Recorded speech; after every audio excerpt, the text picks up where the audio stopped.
கிளிநொச்சியில் ஒரு உள்ளூராட்சி மன்றத்திற்கான தேர்தல் நடைபெறாது.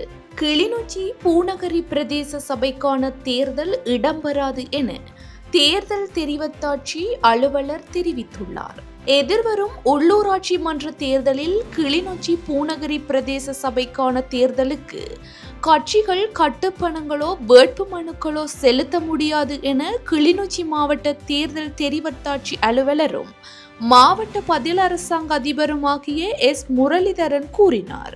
தேர்தல் ஆணைக்குழுவிடமிருந்து கிடைக்கப்பெற்ற சுற்று நிரூபத்துக்கு அமைவாக உள்ளூர் அதிகார சபைகள் தேர்தல் 2025க்கு அமைவாக கிளிநொச்சி மாவட்டத்திலே காணப்படுகின்ற 3 உள்ளூர் அதிகார சபைகளிலே பூநகரி அதிகார சபை உள்ளூர் அதிகார சபை தவிர்ந்த கரைச்சி மற்றும் பச்சிலைப்பள்ளி உள்ளூர் அதிகார சபைக்கான பெயர் குறித்த நியமனங்களை கையேற்பதற்கான திகதிகள் தொடர்பான அறிவுறுத்தல் வழங்கப்பட்டிருக்கின்றது.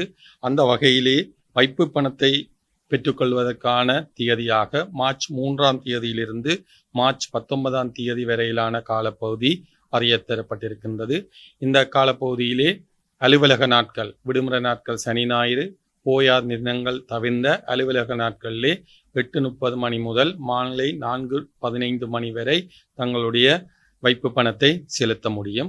அதற்கு அப்பால் பெயர் குறித்த நியமனங்களை கையேற்பதற்காக மார்ச் 17ஆம் தேதி முதல் மார்ச் 20ஆம் தேதி நண்பகல் 12 மணி வரை பெயர் குறித்த நியமன பத்திரங்களை கையேற்பதற்கான திகதியும் அறியத்தரப்பட்டிருக்கின்றது.